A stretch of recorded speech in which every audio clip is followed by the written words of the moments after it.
Hello everyone, welcome back to my channel Aasni nursing education. तो आज हम बात करते हैं इमरजेंसी इंजेक्शंस, जो सबसे ज़्यादा हॉस्पिटल्स में यूज़ किए जाते हैं। ऐसे कौन से इंजेक्शंस हैं उनके बारे में हम डिटेल में बात करेंगे, क्योंकि कभी कभी क्या होता है कि हमें इंजेक्शंस के बारे में ज़्यादा नॉलेज नहीं होती है और ऐसी इमरजेंसी कंडीशन आ जाती है, सिचुएशन आ जाती है जिसमें हमें ज़रूरत पड़ सकती है। तो वीडियो के लास्ट तक बने रहिएगा, जानिए जो हमारे इमरजेंसी इंजेक्शंस हैं वो कौन कौन से हैं। तो इसमें हमारा इंजेक्शन आता है एट्रोपिन सल्फेट। तो एट्रोपिन सल्फेट हमारा इमरजेंसी इंजेक्शन माना जाता है। Each ml contain 0.6 mg। इसमें क्या होता है, हर ml में हमारा 0.6 mg पाया जाता है, मतलब 1 ml में हमारा 0.6 mg होती है। और इसका रूट क्या होता है, IM भी हो सकता है, IV भी हो सकता है, सबक्यूटेनियस भी हो सकता है। IM मतलब इंट्रामस्कुलर भी हो सकता है, हम इसे इंट्रावेनसली भी दे सकते हैं और सबक्यूटेनियसली भी दे सकते हैं। और इसका यूज़ क्या होता है, जो हमारा एट्रोपिन सल्फेट है, इस इंजेक्शन का यूज़ होता है टू ट्रीट ब्रेडिकार्डिया। अब ब्रेडिकार्डिया का मतलब है जो हमारी हार्ट रेट बहुत ज़्यादा कम चली जाती हैं। बोलते हैं कि कभी कभी दिल की धड़कनें बहुत ज़्यादा कम हो जाती हैं, तो उस टाइम पे हम क्या करते हैं, एट्रोपिन सल्फेट देते हैं।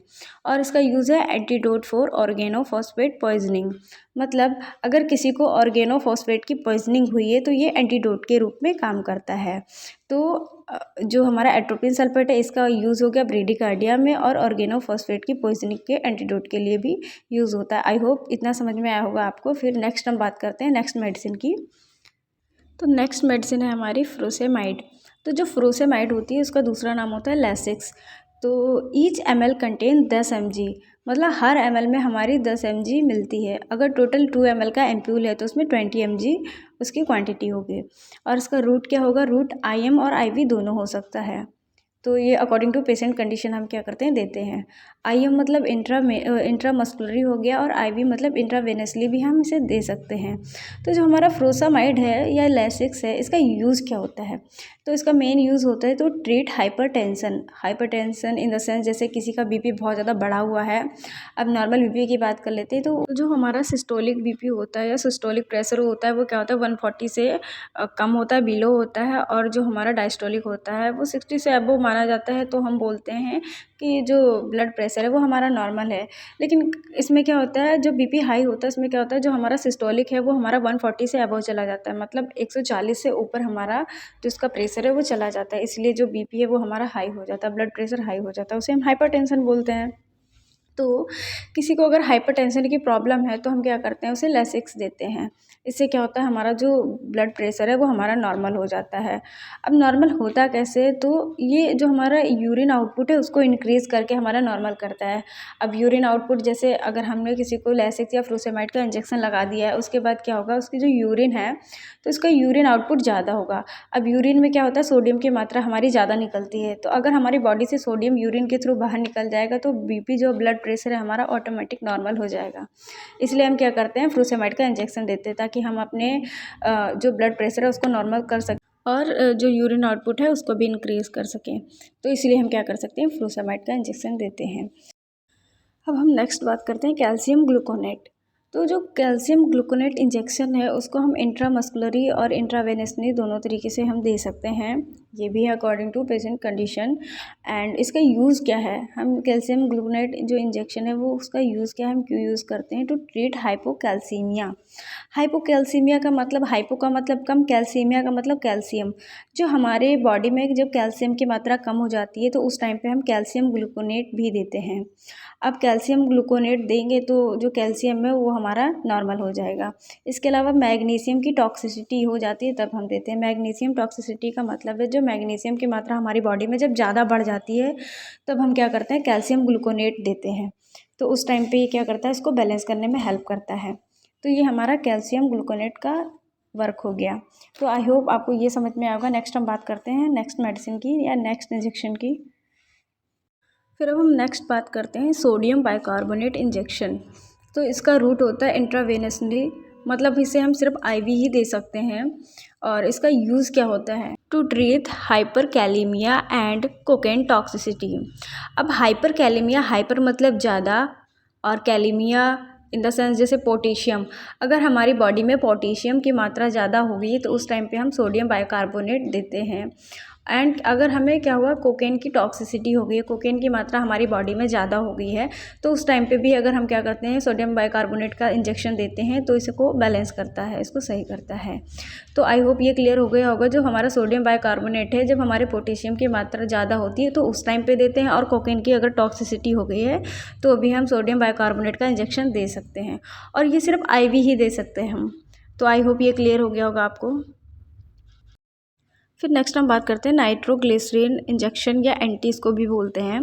तो ईच ml कंटेन 5 mg, हर ml में हमारा 5 mg होता है। अगर टोटल एम्प्यूल 5 ml का है तो उसमें 25 mg होती है इसकी क्वांटिटी। फिर नेक्स्ट हम बात करते हैं इसका रूट की। तो इसका रूट क्या होगा, इंट्रावेनसली इन्फ्यूज़न ओनली देते हैं, मतलब हम सिर्फ IV इन्फ्यूज़न के थ्रू ही दे सकते हैं।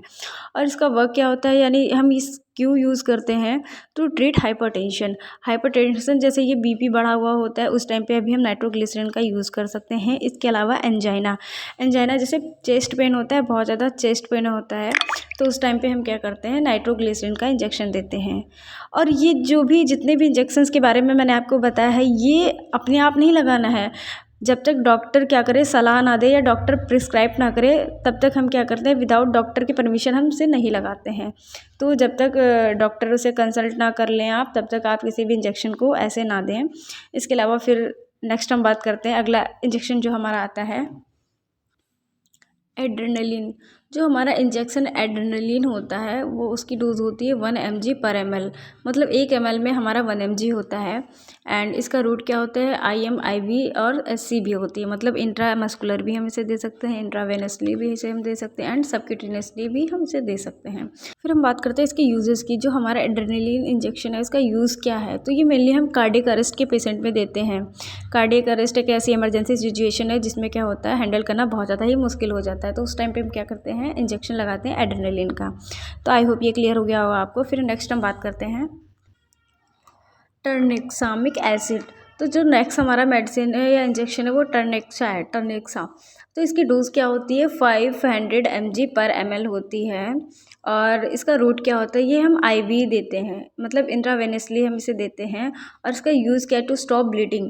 अब ये जो ब्लीडिंग होती है हमारी, नेज़ल ब्लीडिंग भी हो सकती है, या फिर LSCS मतलब सिजेरियन डिलीवरी या सिजेरियन के टाइम पे क्या होती है, बहुत ज़्यादा हमें ब्लीडिंग देखने को मिलती है। तो उस टाइम पे उस ब्लीडिंग को रोकने के लिए हम क्या करते हैं, इस इंजेक्शन का यूज़ करते हैं। ये इंजेक्शन मोस्टली हम IV ही देते हैं, टर्नेक्सा।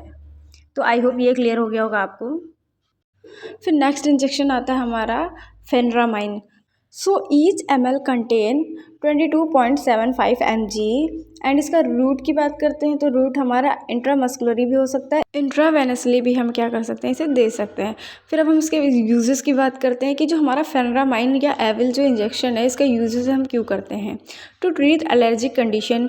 ये क्या करता है, कोई भी एलर्जिक कंडीशन है उसको ट्रीट करने के लिए दिया जाता है, जैसे रनी नोज़ हो गया, स्नीजिंग हो गया, ईचिंग हो गया, वाटरी आइज़ होगी, ऐसी कोई एलर्जी कंडीशन है, उस टाइम पे हम क्या कर सकते हैं, फेनरामाइन या एविल का यूज़ कर सकते हैं। फिर नेक्स्ट हम बात करते हैं हाइड्रोकॉर्टिसोन। इसकी डोज होती है 100 mg, एंड इसका रूट होता है IM और IV, दोनों रूट से हम क्या कर सकते हैं, इसे दे सकते हैं। एंड इसका यूज़ की बात करते हैं, to treat in skin allergic condition just like asthma, autoimmune disease. तो जो ये हाइड्रोकॉर्टिसोन का इंजेक्शन होता है, इसका यूज़ यही होता है कि अगर कोई स्किन की कोई भी एलर्जी कंडीशन है, उसमें हम क्या कर सकते हैं, इसे दे सकते हैं। जैसे अस्थमा हो गया या ऑटोइम्यून डिजीज़ हो गया है, तो इसमें हम क्या कर सकते हैं, हाइड्रोकॉर्टिसोन इंजेक्शन का यूज़ करते हैं। फिर नेक्स्ट हम बात करते हैं मेफेंटर्मिन। तो जो हमारा मेफेंटर्मिन इंजेक्शन होता है, उसमें क्या होता है, ईच ml कंटेन 6 mg, मतलब हर एक ml में 6 mg होता है। और इसका रूट क्या होता है, इसे हम IM और IV दोनों रूट से दे सकते हैं। इसके अलावा इसकी यूज़ की बात करें तो ये हाइपोटेंशन में दे सकते हैं। हाइपोटेंशन जो यानी जब किसी का BP बहुत ज़्यादा कम होता है, मतलब 90 से नीचे चला जाता है, तो हम क्या देते हैं, वहाँ मेफेंटर्मिन देते हैं। तो जो मेफेंटर्मिन इंजेक्शन होता है, वो हाइपोटेंशन के लिए यूज़ किया जाता है। नेक्स्ट हम बात करते हैं डेक्सामेथासोन फॉस्फेट। जो हमारा डेक्सा होता है, डेक्सा इंजेक्शन होता है, इसमें क्या होता है, ईच ml कंटेन 4 mg। हर ml में क्या होता है, हर 1 ml में हमारा 4 mg होता है।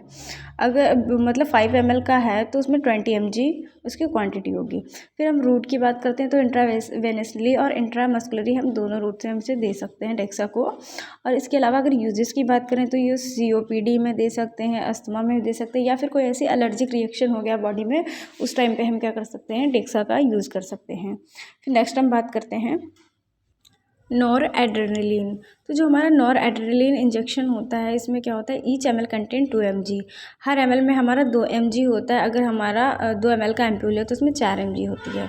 और इसकी रूट की बात करते हैं तो हम इसमें IV ही दे सकते हैं, मतलब इंट्रावेनसली हम इसे क्या कर सकते हैं, दे सकते हैं। इसके अलावा यूज़ की बात करें तो इसका भी यूज़ होता है हमारा टू ट्रीट हाइपोटेंशन, मतलब जिसका BP बहुत ज़्यादा कम है तो उसको हम क्या कर सकते हैं, नॉर एड्रेनलिन भी दे सकते हैं। ये जितने भी इंजेक्शन हैं ये अकॉर्डिंग टू देयर सिचुएशन या अकॉर्डिंग टू देयर कंडीशन हम दे सकते हैं पेशेंटों को, पर विदाउट हम डॉक्टर के सलाह के हम नहीं दे सकते हैं। तो आई होप ये सारे इंजेक्शंस के बारे में आपको समझ में आया होगा। अगर किसी को कोई डाउट है तो आप कमेंट बॉक्स में पूछ सकते हैं। Thank you.